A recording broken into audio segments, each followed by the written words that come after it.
ఉన్నది.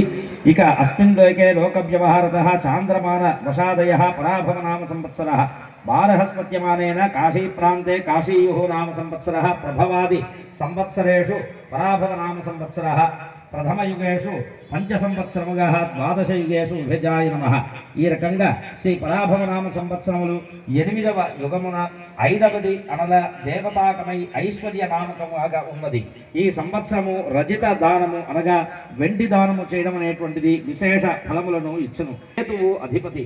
తీర్థయాత్రలు చేయుట, గంగా నది మొదలైనటువంటి పవిత్ర నదులలో స్నానము చేయుట, మతపరమైనటువంటి వేడుకలలో అధికగా పాల్గొనుట, ధర్మము మరియు మోక్ష నియమావళిని ప్రచారం చేయుట, తమ పనులలో ఆలస్యం చేసుకొనుట, మూఢమైనటువంటి భక్తి, మంత్రతంత్రములు, యోగ అభ్యాసము, ఇటువంటి దైవభక్తి, వైరాగ్యము, జ్ఞానము, స్ఫోటకము, పూర్వీకుల వైభవాన్ని విచారించుట, పితామహాది సంబంధ లాభములు మొదలైనవి కేతుకు కారకత్వము. కాబట్టి ఈ కేతుగ్రహమునకు అధిదేవతయగు చిత్రగుప్తుని, ప్రత్యధిదేవతయగు బ్రహ్మ సహితముగా ఆరాధన చేయుట వలన తద్గ్రహ సంబంధ శాంతి అనే అశాంతి తొలగి ఉన్నత స్థాయిలో అన్ని కూడా సత్ఫలితాలని ఇస్తుంది.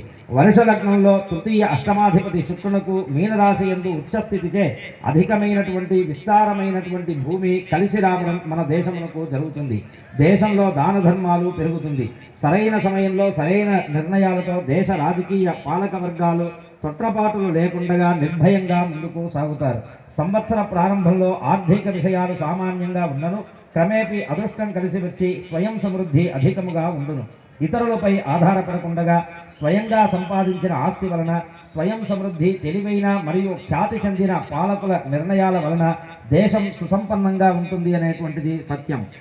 యుద్ధాలను ఇష్టపడటం, ఇతరులపై ఆధిపత్య ధోరణిని ప్రదర్శించడం, అధిక రక్షణ నిల్వలు కలిగి ఉండడం, సంప్రదాయాలు మరియు ఆచారాలకు అనుగుణంగా ప్రసిద్ధి చెందడం అనేటువంటిది మన దేశంలో అధికంగా ఉంటుంది. మెరుగుపడేటువంటి అవకాశము ఉన్నది. ఆర్థిక వ్యవహారాలు, అట్లాగే జాతీయ బ్యాంకులు, జాతీయ సంపద, దేశ ఆర్థిక పరిస్థితులు మెరుగవుతాయి. స్టాక్ మార్కెట్లో నిలబడి స్థిరంగా ఉంటుంది. రూపాయి మారక విలువ దేశానికి ప్రయోజనకరంగా ఉంటుంది. పర్యాటక విమానయానములు, రవాణా వ్యవస్థలు చక్కగా పనిచేస్తాయి. కమ్యూనికేషన్లు, వార్తారంగము వారి పనితీరు నిష్పక్షపాతంగా ఉంటుంది. కుటుంబ పరిస్థితులు అనుకూలంగా ఉంటాయి. వస్తు నిల్వలు అధికంగా పెరుగుతుంది. గృహ నిర్మాణ రంగము పరిమితులకు కట్టుబడి పనిచేస్తుంది. ఆక్రమణలను ఉపేక్షించరు. పురపాలక సంఘము, పంచాయతీల పనితీరు అధిక శాతం మెరుగుగా ఉంటుంది. ఇతర దేశాలతో దౌత్య సంబంధాలలో ఆశావహమైనటువంటి దృక్పథంతో వ్యవహరిస్తారు.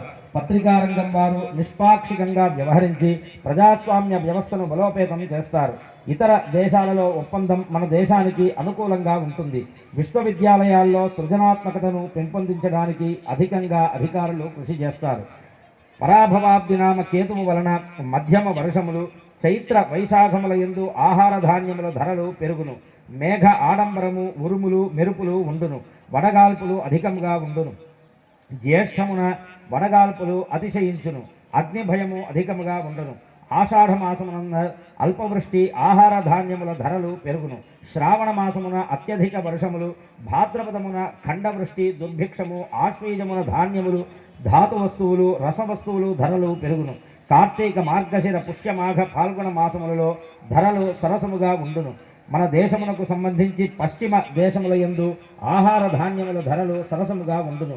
సింధు, పంజాబ్ సరిహద్దు ప్రాంతమునందు పంటలు బాగుగా పండును. ఈ సంవత్సరం లగ్నమందు గురుడు, రాజ్యస్థానమునందు కుజ, బుధ, శుక్రులు స్థితి, లాభస్థానమునందు రవి, శుక్రుల వలన దేశ సౌభాగ్యము పెంపొందించుట మరియు అనేక విధములైనటువంటి సవాళ్లను అధిగమించి